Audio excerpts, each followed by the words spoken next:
Thank you. All right, so we are ready to go. So back we come to this area. This is kind of where we stopped. I just to make this is a large category.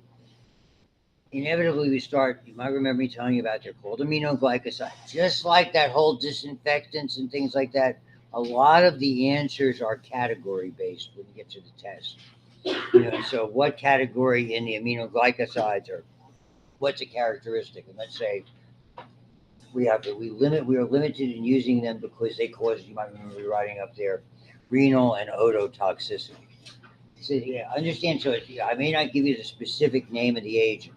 The one agent that's particularly relevant, and that's kind of where I left off, was having to deal with Pseudomonas aeruginosa, and not so much in the lung, because I mean people who have that in the lung are in big trouble, believe me. But we see a lot of Pseudomonas infections on the skin, ulcerations, contamination, particularly problematic in diabetic and patients who are compromised. We call it compromised host. And there's very little that works. And again, the one that works very well is called gentamicin. Gentamicin has to be used by injection, but you have to monitor, particularly for that renal toxicity. And down the road, you'll all learn about it if you're going to be in a clinical field. We monitor kidney function by two measures, by and large, called BUN and creatinine, blood urea nitrogen and creatinine, because they're nitrogenous compounds. And that's what when we get to the kidney, and for you who have me in A and P, okay, as many of you do, the kidney's job one is getting rid of nitrogenous wastes. That's the big deal. The kidney does a lot of stuff, but really, as important as any function, balancing pH, water balance, electrolytes, all that jazz. Okay, getting rid of nitrogenous waste. We don't have a lot of tolerance for it. So you'll learn about that as we begin to talk about kidney and anatomy and physiology. Which brings us here to kind of the starting place. It's interesting. It's almost like penicillin was first. We didn't get to the cephalosporins yet, even though we covered them here from a lecture perspective, but discovery, they were a little later. Then streptomyces, this soil bacteria gave us streptomycin, and a lot of other agents kind of came from this. And in the mid 50s, in came tetracycline. Just like almost with the exception of aminoglycosides, nearly everyone in this category is bacteriostatic. And from a physician standpoint, that's not a great thing.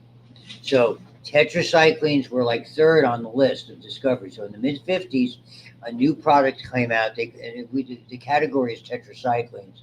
The original name for it was terramycin. And again, every time they discover one of these, it's a wonder drug. Okay, actively transported to prokaryotic but not animal cells, and so the difference has to, there's some difficulties with it when they're trying. This is sort of the basis for selective toxicity, not important. And what they did find out, it was effective against certain. It's a good word. It's not universal gram positives and gram negatives. If we have a Staph aureus infection, it's not going to work. But yet, when we've had some outbreaks, all of a sudden it's interesting how it works on certain kinds of organisms. I mean, when you're looking at something along the lines that's relatively common today, which is a bacterial infection, which we will cover in here, in the next couple of weeks, Lyme disease. Okay, one of the agents that you might get is tetracycline. So it's efficient against certain organisms, but not necessarily other organisms. So when it comes to staphylococcal or streptococcal infections, not so good. Most gram negatives, not so good. Is it still useful? Yeah.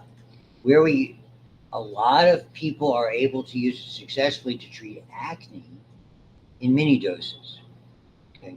We call them subclinical doses. You're taking daily mini doses of this, and also the next category I think we'll get to, which is the erythromycin family, which you're going to see in a second.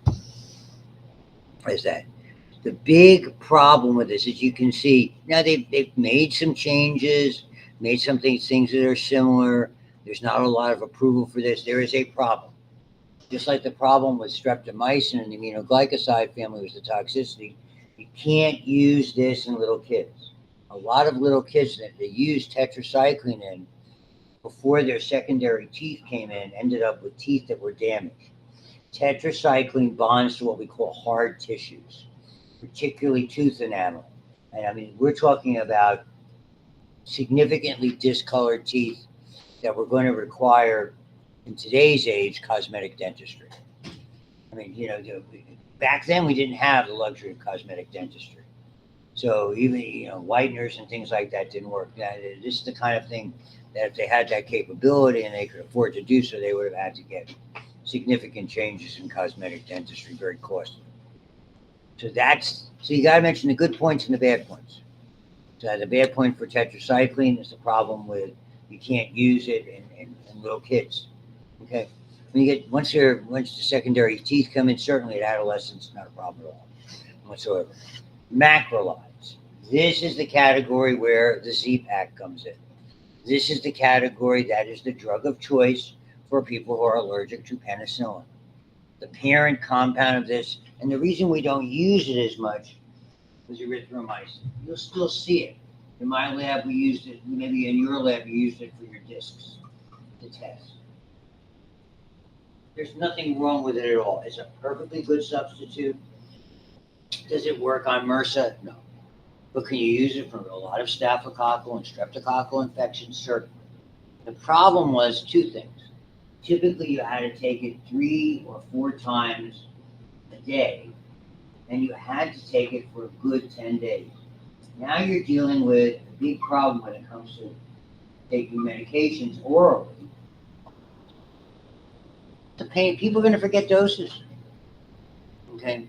And so what they began to do was work with things. And this is where Pfizer Lab, one of the rewards it got, I think, for making all that penicillin, when it dedicated all those efforts in World War II, they came up with the very, very famous azithromycin, which you and I call a Z-Pak. And interestingly enough, it did 2 things. One, you only had to take 2 tablets for the first day. Most people are familiar with this. For day 1, and 1 tab for the next 4 days, and you were done. Did it mean it was stronger? No, it was just formulated differently. Like handwriting. The whole idea is that you were able to have an agent that you have perfect compliance. It's not hard to take 1 pill in the morning and forget about it. And what would happen is it would be slowly over time in such a way that you would have really good blood levels to exist for 10 days. And on top of the ease of compliance, on top of that, the biggest problem with erythromycin is diarrhea. You really upset your stomach. And so magically they found that by giving these tablets in this form, okay, that it really limited that problem. So as much you eliminated maybe not eliminated is a strong term, you reduced that major side effect magically, and this became literally a wonder drug. People were asking for it. Oh, I want that because it works faster, it's stronger. And people misunderstand when we are formulating something based on timers and things like that. But it was, this became what they, in the pharmacy parlance, billion-dollar drugs. And Pfizer's had a few. Pfizer was people who developed Viagra, and then everything, all that ED industry that functioned from that. And so to give you an idea, this is ages ago, when a big pharmaceutical company makes a launch, you're probably talking about $50 to $100 million that they're going to do to launch a product. They're going to hire new people, they're going to train them, they're going to send them all over the country, all over the world to promote this, to make a lot of money because they've invested, multiple years. People have to understand the pharmaceutical company, so they produce some valuable things. I make no mistake about it, and very useful. Ultimately, it's a business, and it's a big business. If you're probably not familiar, do you know who Martha Stewart is? Okay, she ended up in jail because she lied to the FBI. She lied under oath. Not that she was doing insider trading. That whole thing came that she had some information from her daughter was dating a guy who had some inside on Bristol Myers Squibb, big company. Okay, that was back 20 years ago. They had already invested $50 million getting ready to launch, and then all of a sudden the FDA said, this stuff doesn't work the way it's cracked up to be. It's probably not going to get approved right away.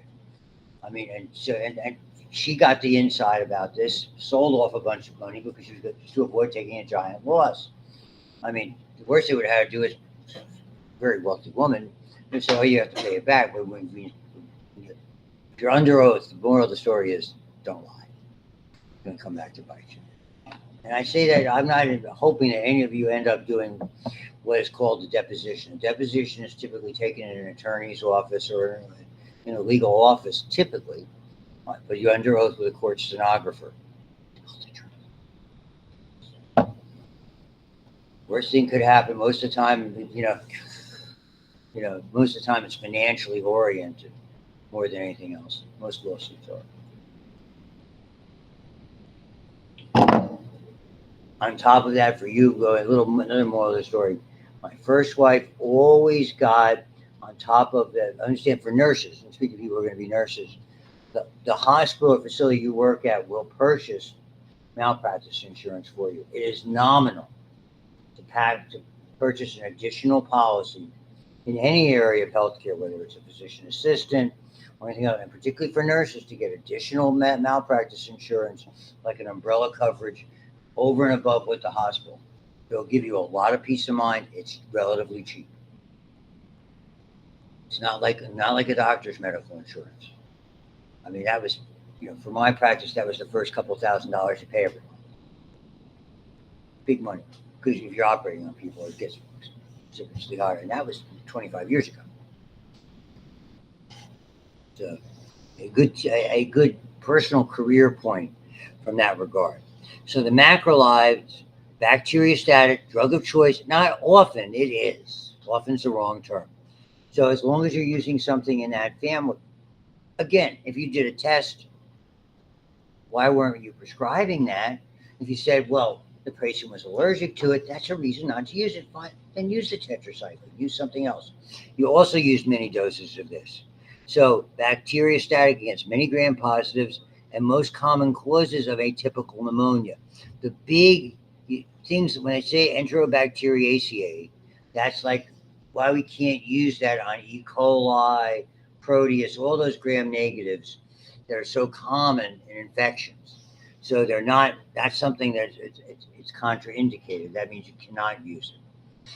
You can prescribe it, but you're not supposed to use it. That's trouble. So it's really used a lot. The Z-Pak is pretty much, in my feeling, the drug of choice for what's called atypical pneumonia. When we get to discuss respiratory, there's bacteria that causes atypical pneumonia, which is walking pneumonia, very common in military recruits because of dorms and college students. It's caused by something called mycoplasma. It's not as severe. We'll go over it again. The name of the organism is mycoplasma pneumonia. And because it has a poorly developed cell wall, penicillins and cephalosporins don't work. So they use a Z-Pak, works very effective. I mean, there's other things you could use, but to me, that would be the best drug for it. Historically, chloramphenicol, a lot of us felt it was a very good agent. Unfortunately, orally, it was used a lot in the early 60s. We were still using it when I was a resident intravenously in 77. It's a very good agent. Trouble was there was a rare, but it was lethal side effect called it destroyed the bone marrow. And so, I mean, there's nothing. I don't know if anybody who, for a while, they had it topically in certain things. I don't even know if they're still using it. That was ages ago. But aplastic anemia is, and the trouble is, red blood cells you have a lot of, but white blood cells prevent infection. And when you start, those white blood cells go away first, and that person usually succumbs to an infection. And as far as we knew, it was irreversible. So most doctors just said, I'm not going to take a chance. And I think effectively, it's fallen off the market. So I mean, I'm giving you that historically speaking. This is another important category. I mentioned it a little bit before. They're called the lincosamides. The big player in that clindamycin. Clindamycin does two things really well. One of the few agents that can target anaerobic bacteria,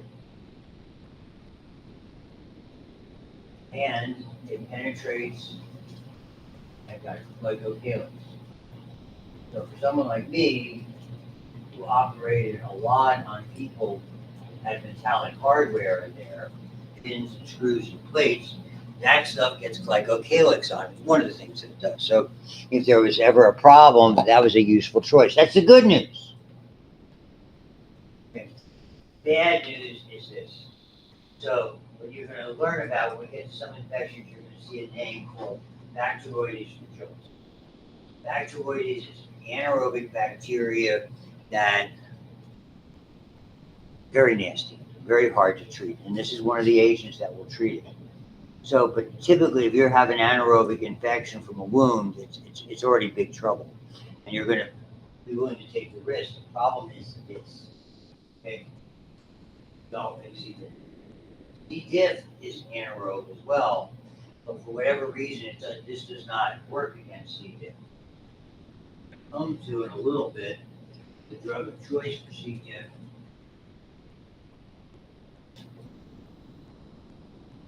I think it's a great antibiotic and antiprotozoan called metronidazole, which you'll know is flagyl. And you should know both names, even though metronidazole is the name on the text. Flagyl is the trade name of a lot of people. So it works very, very effectively against anaerobes. And down the road, as you will see, very effective against various kinds of protozoa. So these are carrier anaerobes and anaerobic bacteria. Why? Most of these protozoa have anaerobic.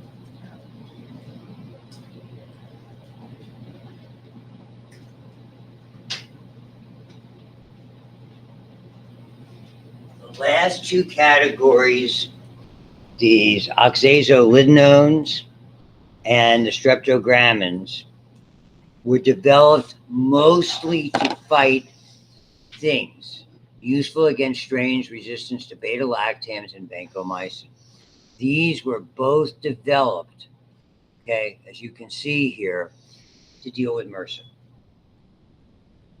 So how much they're used today, I don't know.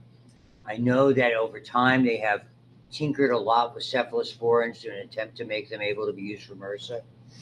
Okay, so the agent here, and I certainly won't add, is called linezolid.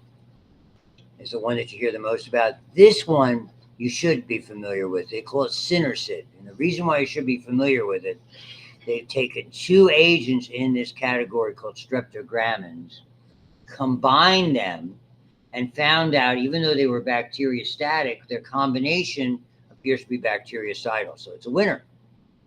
Okay, and we don't often find a winner in the category of things that affect protein synthesis. So it's effective against a lot of gram-positives, including the ones vis-a-vis MRSA. And so this is an example of a synergistic relationship. One, the combination, it's like a good relationship. The two of you are better than one. Than your individual traits. That's what synergism is to me. Yes, ma'am. I have a question about metro. Nidazole. Yeah. So since it targets anaerobic processes, does that mean that for fungal infections that would cause less side effects? As far as I know, it is not used for fungal infections at all, whatsoever. I mean, the metabolism of fungi, I don't know. I don't know whether, to be sure, I don't know whether it's truly aerobic or anaerobic, or whether that's significant or not in the treatment of it. For forever, when we get to antifungals, it's all about treating that membrane using ergosterol agents. So all the agents that are effective in that category. But anaerobic metabolism, there's very limited. The anaerobic bacteria are a big problem, and C. diff is bigger. take care of. I've had it. You do not want it. Okay, and I took that stuff. The only limitation for anybody with the metronidazole or flagyl is a headache. And what's interesting about it, my kids all had to take it because I was at a conference. I was at a board prep conference for my orthopedic boards in New York City. And my first wife had a great time going to New York City. I'm at the conference. She's walking down Fifth Avenue, going through all the stores. Oh, here's a credit card for this store, that store. I don't you dare use it. You know. So she's having a great time window shopping and other shopping. I'm studying my buns off. My 3 kids are with my secretary, who's a lovely, my office manager for 15 years. Love the kids. But they have well water, and the well water is contaminated. So they all got giardiasis. So they all had to take flagyl comes in a liquid, and it's kid friendly. So they can, with a lot of pharmaceuticals, they can flavor the liquid, and the kids would take it. But oh my God, that's like 2 weeks of continuous diarrhea with 3 little kids. Oh my God, I think my daughter was 9 months old, 7 months or 9 months old. This is, if you're planning to be a parent, or you are a parent, this is what you got to put up with. It's coming your way. Okay, very good. Moving on. The fluoroquinolones. This is a big problem. Okay. What's a topoisomerase? Don't care. What it is it basically has to do with coiling and uncoiling of DNA. Things can't replicate, our cells, bacteria cells, unless the DNA can unravel and re-ravel. Remember, it's just a biological zipper, for lack of a better way to express it. This enzyme is something that we really don't have. Okay, it's very specific to bacteria. So as you can see, it breaks and rejoins the strands, etc. So its function is essential. This was developed and just, I would dare say, around 1985, 84, 85. Again, it came out as the best thing since sliced bread. I talked about it in my lab because we use Cipro as one of the agents. It routinely, in the laboratory, says it works against Staphylococcus, it works against Streptococcus, it works against gram-negatives. The reality is the lab is called in vitro. I said, if you heard this in lab, you're hearing it again. In vitro means that it works in the laboratory, in a test tube, or in a culture plate. In vivo means in us. It's a different system.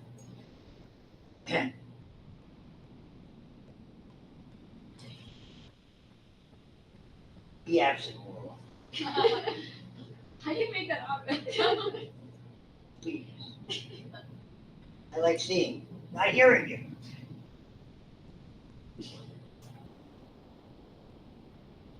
Having a moment.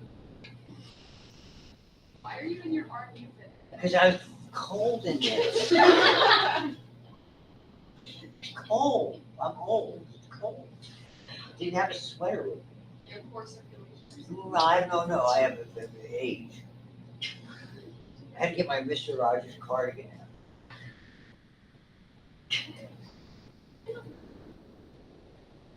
You heard the Mr. Rogers story last year. I don't Of course you did. We'll get to it. Let me finish the thought. So, understand, the fact that it works in the lab doesn't mean it's going to work in you. And this is the perfect example. We learned after using it for about 2 years, all of us got together. I'm saying, well, when doctors go to conferences, when doctors go to meetings, they go to their state society, their local society meeting. They talk about a lot of stuff. One of the things they'll say is, have you been using Cipro? Yeah. Did you try it on staff? Yeah, I tried it about twice and I stopped using it. It didn't work. The company didn't acknowledge it because it consistently, and it's not the fault of the company per se, it was consistently working in the laboratory. Those Kirby Bauer tests were showing it should work. It didn't. Why? I don't know if anybody knew. So now there are some gram positives it will work on very effectively. Okay, but none of them are Staphylococcus or MRSA or anything like that. It's great for gram negatives. That's really its area. So we keep it in mind. But even if you test it for Staphylococcus or MRSA type infections, it doesn't work. That's why it's an important example. It's bactericidal. The side effects are probably digestive as much as anything else. Here's the metronidazole. Anaerobic organisms required, because anaerobic metabolism is required to convert to active form. In other words, it's so why it is good, why it doesn't bother our cells, since we're aerobic. Only an anaerobic metabolism does it become active, so we don't notice the side effects, with the exception of a headache. It's really the persistent side effect. I remember my kids taking it didn't complain of anything along those lines. So that's also part of it. There's not a lot. Rifamycins are very, very strong. They work on RNA. You rarely will see them used. They are part of a series of drugs called anti-tuberculosis drugs. Someone has to be fairly sick because there's so many side effects. The other thing that you will occasionally see people use this for, and again, if you're using it for this diagnosis, the person's in trouble, and that's bacterial meningitis. So these are powerful drugs, and we have powerful drugs with a lot of side effects. You have to have a significant diagnosis. You heard that Mr. Rogers story, I'm sure. Let me go through this. No time to tell it just yet. This is the category I have been telling you about. This is for most of what we call community-acquired MRSA. Remember, hospital strains are more difficult to deal with consistently. It's typically a different strain. We can type it by doing like PCR or RFLP, by doing DNA testing. Not that that's anything that you have to be familiar with. We look at that and basically you're trying to trace it epidemiologically. Things like this. This is really this is really not an antibiotic. Call it that. Originally, I talked about it a little bit before, they found that something called sulfa drugs, they were interesting. They found these agents that really didn't show any specificity outside of the body, but there was an enzyme that activated them inside the body. I think originally the source was probably from a plant, and that's why it doesn't classify as an antibiotic, because obviously are not microorganisms. So typically, plants, berries, things like that are where one of my students was telling me that Dr. Ross just came back from Ecuador, and how they're using like seeds and extracts to treat things, to treat infections, to treat wounds. That's kind of where this stuff comes from. I don't know if you know anybody who went. They were telling me it was life changing. It was that kind of really interesting. And he just does a great job. Really, we are very fortunate to have him. So this is where they came from originally. These sulfa drugs. And this is the one where they converted it into a powder, and it made a significant difference in World War II, because our forces had that. You sprinkle it on a wound, and it was very effective in preventing the wound becoming gangrenous. So interestingly enough, they fell out of favor. One, they effectively weren't bactericidal. Two, they caused certain side effects the way they were formulated. But why they're so valuable, they interfere with this called the folic acid pathway. We don't have one. The only way we can get folic acid is we have to ingest it. It's effectively in the category of B vitamin. It's very important during pregnancy for neural tube development. So a lot, and doctors are on top of that. So it's it's part of the prenatal vitamins and things like that. There's a lot of problems with spinal cords. It's infused properly, it will expose the outside. If you look it up, it's not pleasant to look at. So effectively, it's a lookalike drug. So sulfanilamide, the one I was telling you about, almost looks identical, other than for a couple of substitution on this side chain. I just happen to know the chemistry of it. A lookalike drug is this. Think of this as being toxic. So I mean, you could have, if you wanted to, and it would be terrible. Think of a ravenous dog. A ravenous dog, if you give it anything that's food, if you give it a piece of meat, it's going to eat it. If you put poison in the piece of meat, it's going to eat it too. It's not going to think. I better make sure this is not. And that's kind of what happens with bacteria. They grow so fast, they'll eat anything. It's how we treat cancer cells. Cancer chemotherapy, a lot of them we use lookalike drugs. Fancy names called analogs. This is an introduction to when I start talking about antivirals. So these analogs, because they look so similar, they gobble this up rather than the para-aminobenzoic acid. So the sulfa drugs were, and they found another drug called trimethoprim. And so the combination of trimethoprim and sulfa drugs, got a fancy name called sulfamethoxazole, were put together, and they block this pathway not only in one, but in two areas. And so they make it effective, actually more effective by using this combination approach. So a lot of times we call them combination sulfates. So the fancy names are sulfa, oxazole, and trimethoprim. But you will see a lot of people, and you may know people who have taken this in the form, they're either known as Bactrim, Receptrum, and they've been around forever. They were typically used for UTIs, for urinary tract infections, which are common in women. Very, very common, and relatively innocent. And they found out when they were looking for something to treat MRSA, magically this worked. And it was really upsetting to the pharmaceutical industry. Because, they didn't cost any, that Synarcid stuff would cost a ton. Okay, it might not be covered by people's insurance. You can go to Giant Eagle today, and if you had a prescription, and pay for this out of pocket. It's been around forever. There's a ton of generics available. And talk about compliance, one pill twice a day for 10 days. Wonderful stuff. If you're not allergic to it. My wife is allergic to it. Go figure.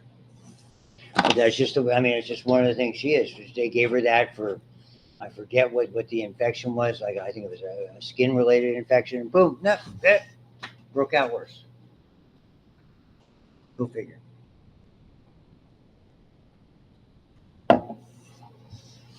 Really important, okay?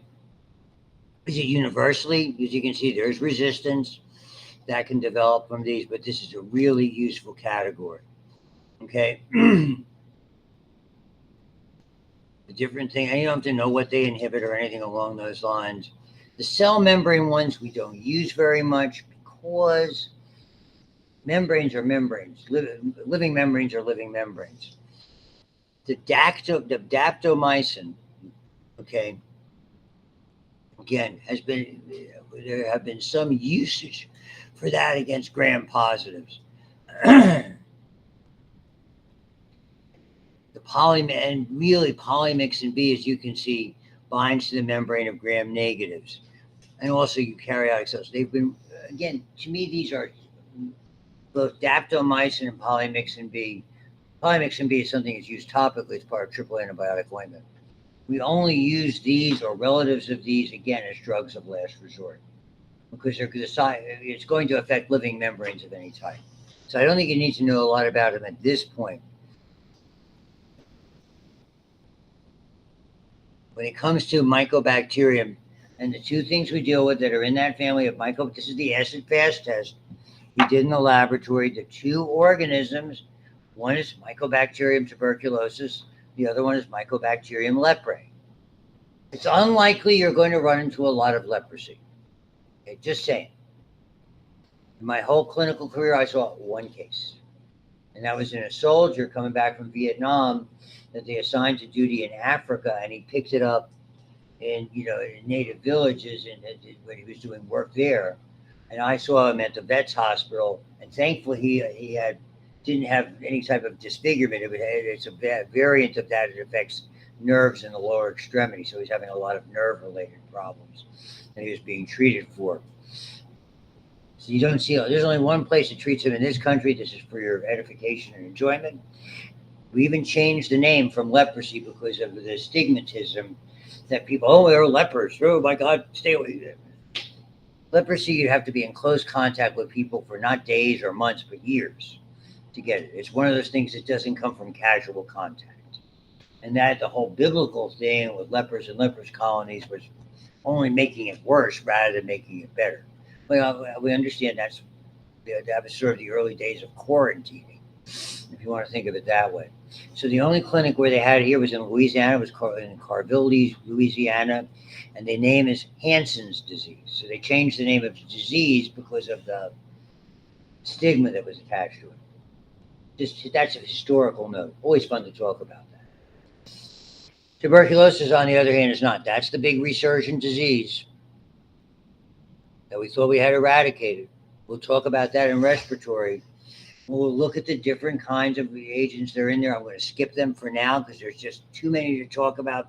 They all have side effects. They fall into first and second line treatments. None of them are easy. And the interesting thing about tuberculosis, you can't use just one. You have to use two because there's such a chance of resistance forming, and you can't use the same two. About every couple of months, you have to change them. For active tuberculosis, typical treatment is 6 months, more often a year. And so every couple of months, you're flip-flopping agents. So most effective and least toxic given in combination therapy, 2 or more at a time because of all the resistance. Okay. For instance, the cell wall is made of, that's where it gets its name, mycolic acid. I had a student way back in 06, so almost 20 years ago, I had her as a student. I lost touch. They were using isoniazid because she was taking care of an aunt, and it turned out they found out the aunt was very sick, tuberculosis. And she lived with her, took care of her closely. We had basically nursed her even when she was in nursing school. And it was crazy. She was one of those students. One test she'd get an A, the next test she'd get a D. And I finally said, "What's going on? Do you only study for every other test?" She goes, "No, it's the isoniazid." It's like, "What do you mean?" She goes, "When I'm on that stuff, and sometimes I can't focus." Did you ever think of coming in and telling me about that? That would be a pretty good reason, if you're having trouble with the medicine, that you cut somebody a break. There are things you can go to instructors about and things you can't. Going to instructors because you have a health-related problem or a medicine side effect is a perfectly good reason. Not every instructor is not going to be very accommodating. Trying to think of the right way to express this without getting in trouble. See, I was going to say a-holes, but that would have been wrong. They would not be very accommodating. And then again, we even have second line drugs that are on there. So she was on the isoniazid. These days, they would treat that with 2. This was 20 years ago. Now the therapy has changed. And that really covers, this is lab stuff. The MIC, this is something that we look at. They dilute the samples that they're using during the Kirby-Bauer and other tests to tell you what's going on. You don't have to know this. Okay. This is something that when you see a report in the hospital, and you'll see these used to be hard copies that would go into the charts. The doctors would look and find out what's the MIC. I'm sure now you look at it online, and that tells you what dose to use. Why am I hanging a gram of this intravenously 3 times a day? Because it's the dose that comes from the MIC, and this is how they do serial dilutions. Here's your old buddy, the Kirby-Bauer test. Thankfully, did that in lab. There's other types. It's not the Kirby-Bauer isn't the only way to do this. As you can see here, there's lots of other ways, so I'm skipping over that. This is going to be the next unit that we start about. This is the problem. Only 3% of Staphylococcus aureus originally resistant to penicillin G, now more than 90%. First evolution. Now in the hospital, when we see MRSA, effectively we're talking about maybe 70% of Staphylococcus aureus is there. Okay, it's alarming. It only covers it to describe it. And so understanding the mechanisms is important. Look at what bacteria do. Bacteria make enzymes. Just laundry. This is a laundry list type of a question from an exam. What are the things that bacteria do to develop resistance or have resistance? They generate enzymes like penicillinase. they alter those structures. Remember, they talked about these binding sites, these PVPs. They alter them structurally as they replicate. They're a little bit different. And remember, when it comes to receptors and things, a subtle change is all the difference in the world. You know, you can denature a protein or alter its structure very, very easily. Okay, they can change the outer membrane, like this, particularly in gram negatives, that allow it to come in so they can decrease the uptake. And I love this one, efflux pumps. In gram negatives, it comes in, gets into that periplasm, and they have mechanisms to pump it back out. This is pretty clever for a single-celled organism. It's like if you and I sat down together and find we have an invader coming our way, what can we do to take care of it? And naturally, by evolution, remember, this is chemical warfare. And chemical warfare, basically what happens, it causes either mutations occur because of the chemicals or mutations occur because of the cause, just naturally occur as things reproduce, and these things reproduce rapidly, bacteria. You're going to come up with ones that are useful. They're going to survive, and eventually those changes are going to become permanent, and we have to deal with them. The problem was we overused the antibiotics exceptionally well. Okay, and then mutations during replication, just a single base pair, we know about that, can be resistant to streptomycin. That's why a lot of times it's not recommended, but sometimes we have to use, just like with tuberculosis, combination therapy. When we get to a viral infection like HIV, okay, you have to use no longer 3, now it's a 4-drug combination because the darn thing mutates ridiculously quickly. This is what we didn't spend a lot of time on because I chose to skip it, is genetic transfers. This is plasmids. And most of the time, this is the way it's transferred through a process called conjugation. Okay? It can come from spontaneous mutations, but this is one of those things. Plasmids can move, and that's the kind of thing that can make a whole population become resistant overnight. So why, boy, the drug is working. You come in and see the patient 2 days later, and it's like, we went backwards, not forwards. This would be one of those examples. Just when you think you have it figured out, it changes. So this is the one, Enterococcus. Why we don't use Vanco, why it became restricted. And Vanco was used a lot to treat gastrointestinal problems. The Enterococcus are normally there, okay? And what happens, okay, they had plasmids. They developed resistance to vancomycin treating bacterial infections in the gut. That plasmid got encoded, and magically, okay, that plasmid, understand they had profound diarrhea. I had enterococcal infections on diabetic skin, on diabetic ulceration. So it's contaminated because the patient was incontinent. What happened eventually, that enterococcus, I was able to share that plasmid with Staphylococcus, and we begat vancomycin resistant and vancomycin intermediate Staphylococcus aureus.